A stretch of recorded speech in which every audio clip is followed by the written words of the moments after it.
Over the last 6 months, the Israeli military campaign has brought relentless death and destruction to Palestinians in Gaza, with more than 32,000 people reportedly killed and more than 75,000 injured, the vast majority women and children.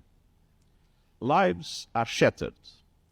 Respect for international humanitarian law is in tatters. During my visit to the Rafah crossing 10 days ago, I met veteran humanitarians who told me categorically that the crisis and suffering in Gaza is unlike any they have ever seen.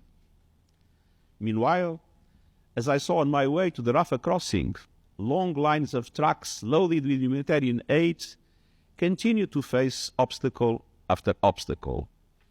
When the gates to aid are closed, the doors to starvation are opened. More than half the population, over 1 million people, are facing catastrophic hunger.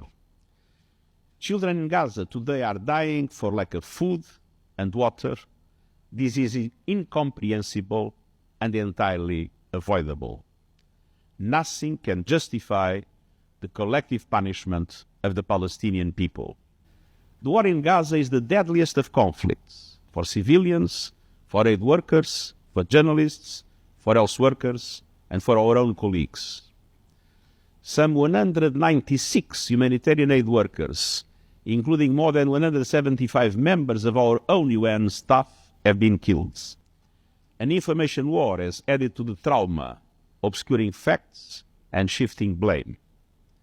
Denying international journalists entry into Gaza is allowing disinformation and false narratives to flourish.